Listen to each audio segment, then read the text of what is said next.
What's up, guys, and welcome to this. This is your New Japan Pro Wrestling's G1 Climax 35 Night 6 review / recap show. I'm your host, LK, and we're going to be reviewing the show that took place yesterday morning on the 26th of July. This morning's show has literally just finished. I'm literally just going to wrap this one up, and then I'm going to watch that show, and then I'm going to cover that one right here as well. So we're going to be complete up to date. All 7 nights as of this afternoon will have been reviewed for you right here on this channel. So if you're a fan of New Japan Pro Wrestling, please subscribe. Drop a comment on your thoughts so far on this year's G1 Climaxer. So yesterday's show, apologies, this one was a bit late. I got a bit busy yesterday. Took place from the Ota City General Gymnasium. Attendance for yesterday's show was 2,500, which is great news because it was megally up from 1,300, which was the night before. Because there was a lot of people very concerned about attendances and things like that for this year's G1. And rightfully so. I mean, 1,300 in the same building, and then, you know, for Block A, and then Block B, you're up to 2,500. One being on a Friday, one being on a Saturday, probably you would like to assume had something to do with it. Or you could say, well, you know, on this show you had Shingo Takagi against Konosuke Takeshita, as well as, you know, the World Heavyweight Champion Zack Sabre Jr. on the show, and most importantly YOSHI-HASHI on the lead with 8 points in the block. People want to see that. They want to see Hash Brown, as we've called him on the channel for many years now, go out there and get the job done. Also note, I know Dion did night 2 through 5. I want to thank him. He done a great job. But he spoke yesterday about Gabe Kidd. He's out of the G1. So only 4 matches on the B block going forward, which, you know, you look at the 8 guys, well, there'll be 9 technically. We're in for a treat because these block Bs, I mean, I'm biased because I love YOSHI-HASHI, Hash Brown, as we called him on the channel for quite some time. I like Zack Sabre Jr., I like ELP. Love Umino, and then obviously our boy Shingo and Takeshita. But anyway, show does begin with a pre-match 10-bell salute to Hulk Hogan. I would like to also put a note on here that we, as a channel, have not covered anything to do with that. We're not trying to gain views off the death of another human being. Lots of people, you know, rushing to get their video out on Hulk Hogan. I won't give my opinion on it. Just simply because it's political. It's really political. I see wrestling the same as, you know, it helps when, you know, for example, Chris Benoit, the human being's a piece of shit, but he was a great professional wrestler, and Hulk Hogan could be classed as the same as that. But yeah, that's irrelevant. If you want to hear Hulk Hogan's stuff, go to another channel to hear that. We're here to talk about some pro wrestling, not deaths. And I want to say, if in any other community, when people die, people as a community come together and, you know, share memories and thoughts. And I know it's different because of what he said. It is difficult. I don't want to talk about it. No, in fact, I'm not going to talk about it because it makes me uncomfortable. And you know what? The fact that someone who did so much for the business and the sport of pro wrestling, when they pass, puts you in that way, that just shows what he did was terrible. But anyway, opening match of the evening, B block, YOSHI-HASHI, Hash Brown, against Fuck Off Khan. So heading into this one, YOSHI-HASHI is on 8 points before the bell rings. He's currently leading this motherfucker. Obviously, it helps he's got his 3 wins and then the automatic win that he got over Gabe Kidd. Fuck Off Khan is on 4 points, obviously 2 technically, but with the win over Gabe Kidd, it puts him up to 4. What's going on with Fuck Off Khan's entrance? I know lots of people like Great Khan, by the way. I think he's okay. I'm not the biggest fan. If I had to watch, you know, if I was told you have, you know, 100 wrestlers to watch and you can only watch them, he wouldn't be close. I find him quite boring, uninspiring. Yeah, I'm not really a fan, am I? The more I talk about it. I also want to know, you know, tricks of the trade. When he wears the fucking question mark thing, what was it, over his face? So he wears the question mark over his face, and then he lifts it out like smoke comes out of his mouth. Is he like fucking vaping under there or something? Dirty, dirty, dirty, dirty. Fuck off, Khan, having a quick little vaporoonie in the middle of the ring in Ota. Bastard. Wearing his Michael Jackson glove. So crowd behind Hash Brown, rightfully so. He's the man of the hash. Again, I'm biased when I'm watching this match simply because, we love YOSHI-HASHI right here on the channel. So like every near fall, I'm pumped. Okan hit a Tenzon driver for a 2 for a good near fall. Okan then went to do a choke slam with the Michael Jackson glove, but Hashi counters out midair with a DDT. Hashi done he literally did a schoolboy roll up, and I stood up. So I've got a desk. I know you guys can't see, but I've got a desk here. So I literally stood up because I got I got a PC monitor and I got a laptop. So then I've just obviously got HDMI converter, boom boom, straight into the thing. So then I watch the wrestling on the monitor. And then I can take my notes on the computer, not like back in the day when you used to have old-fashioned pen and paper. Anyway, I don't use pen and paper simply because my handwriting is atrocious and it's waste. It's a complete waste of paper. Paper is trees. So actually with a schoolboy, again, I stood up. He hit a crucifix bomb. He went for the crucifix bomb. Okan counters that with a Death Valley driver. And then Okan with the Eliminator using the MJ glove, which I guarantee you had chloroform on. Take that out of context. Got the win. So Great Okan crushed my dreams, and I hate him even more. He's now on 6 points, and Hash Brown stays on 8. There's still a chance. I'm still hoping and praying that we can still have YOSHI-HASHI, Great YOSHI-HASHI in the quarterfinals, or even winning the block. It'll be such a great story. I mean, I know, in my opinion now, usually what happens is, in previous G1s, YOSHI-HASHI doesn't win, and then he wins on the final night. I think it's going to be the other way around this time. I think Hashi's got his victories, and he's going to stick on 8 points. Then we had Zack Sabre Jr., the IWGP World Heavyweight Champion, taking on the New Japan World TV Champion in El Phantasmo. So Zack heading into this one was on 2 points. He obviously lost to Shota Umino and Ren Narita. He got the win via default, basically, over Gabe Kidd. He's injured. ELP on 4 points. So obviously the winner of this one is quite important. Zack don't want to get too far behind. And ELP's looking to catch up with Hash Brown. So as you can imagine, good tech work starts off with this one. I like the spot where they're both bridging and then they're slapping each other. I know they do that. Zack does that all the time, but I really enjoyed it. And then they got back to their feet. The slapping intensified. ELP of a tope suicida, sending Zack Sabre Jr. over the barricade into the crowd. And then ELP goes to the top rope, dives off over the barricade into the crowd, which I thought was pretty damn nice. Back and forth whole match, neither man fully really taking control. I enjoyed the story. It felt like the underdog of ELP against the World Heavyweight Champion of Zack. So Zack would basically beat up ELP, and then he would hulk up, again get his offense in, but then get cut off. ELP got a good near fall with the CR2. I must say I love the pacing of this one. Spots are coming quick and fast, but they're taking time and selling in between, which is nice. And then the finish came up savage. So Zack Sabre, they're having a slap exchange, and Zack Sabre Jr. must connected with one of the most absolute savage slaps ever known to man.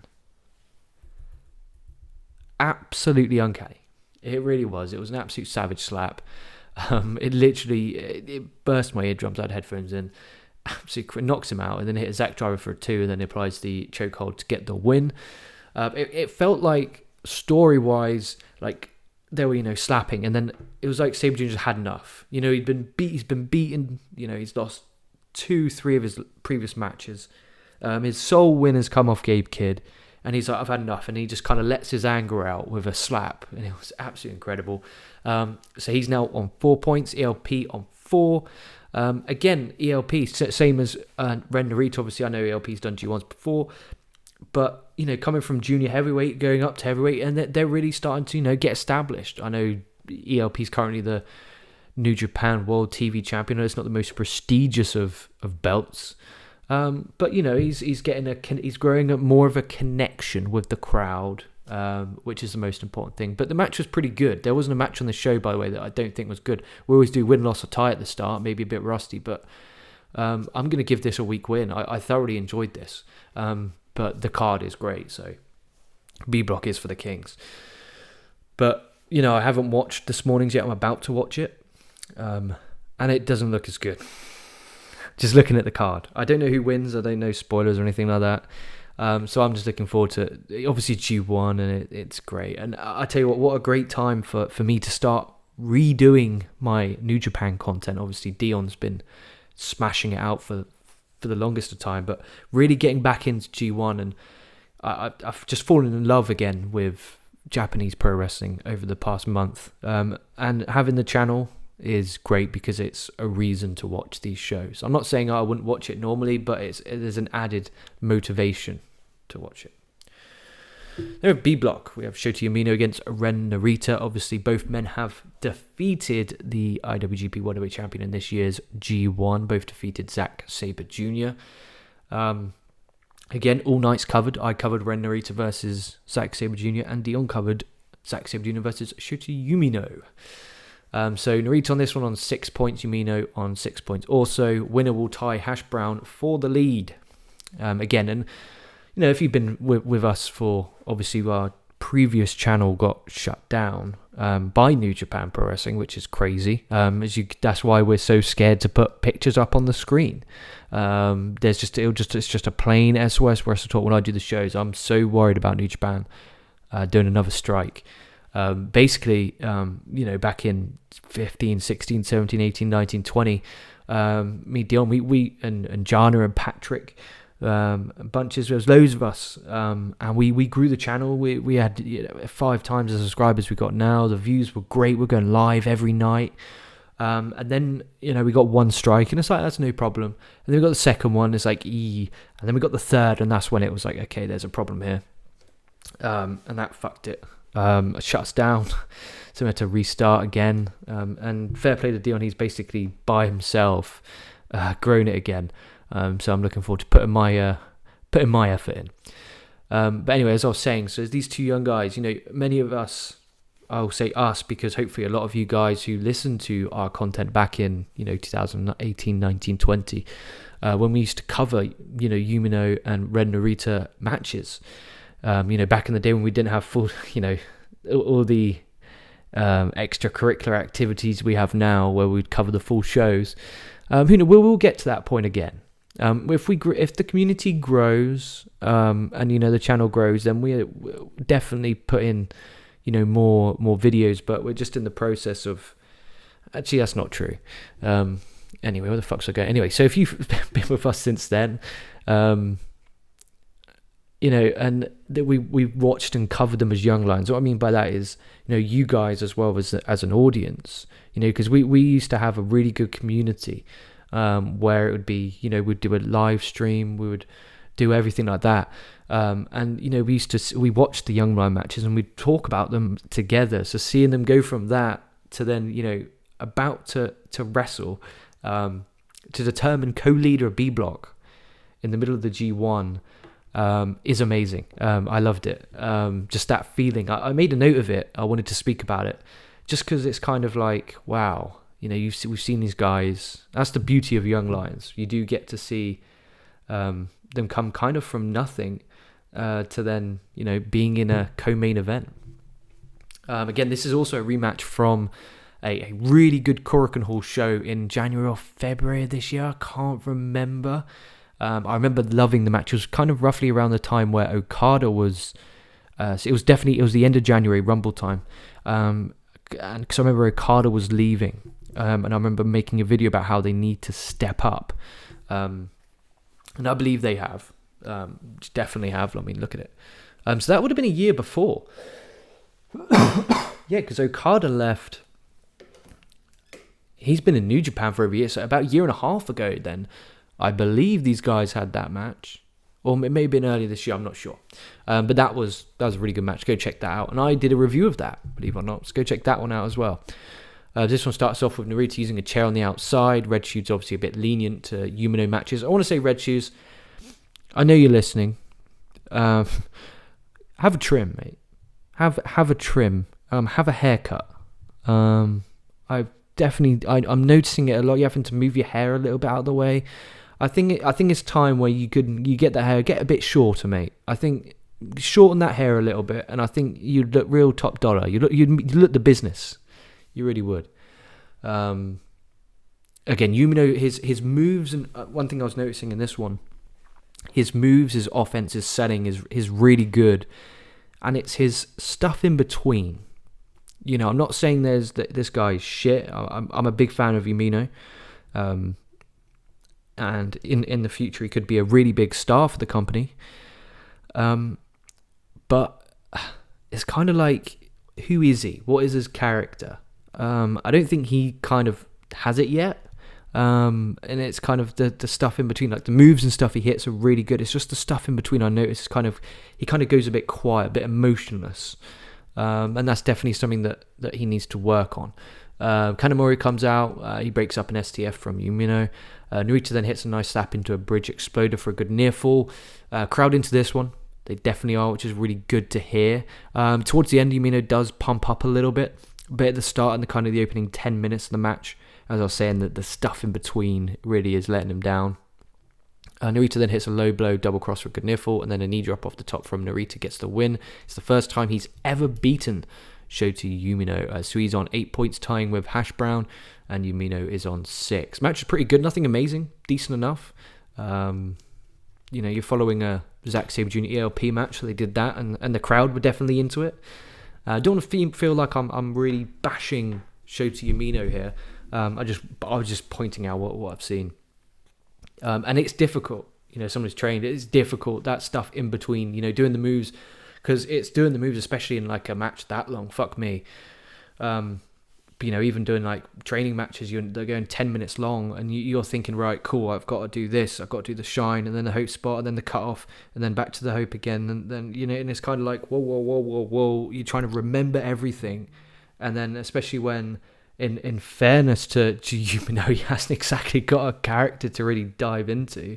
He could really do, if this was a westernized promotion, if this was a WWE, for example, he would have a manager. Anyway. Match was decent. B block time. Shingo Takagi. Main event against Konosuke Takeshita. A DDT versus Dragon Gate. A New Japan versus AEW. A rematch from Wrestle Kingdom this year where Takeshita beats Shingo to win the Never Openweight belt. Takeshita with 4 points. Shingo with 2. Crowd electric. Had the recipe for greatness. This was really good. And this was my favourite match of the tournament. The crowd, there was just so much that happened. And the crowd were just so into it, and it felt like a New Japan match. It felt like a strong style match, and the crowd fucking loved it. And one of the best parts of the match was they just kept hitting variation of different suplexes until both hit lariats on each other, and they both fell to the floor, and the crowd just fucking loved it. Takeshita also best Blue Thunder bomb in the business right now, if not ever. There was some headbutts in there that was sickening, and then Takeshita got the win with the chicken wings. He advances with 6 points, and Shingo's still on 2. That's my personal match of the tournament. I'd like to know what you guys think of that match. I think it was splendid. It was Presso done in its purest form. A simple story, easy to follow. Bam.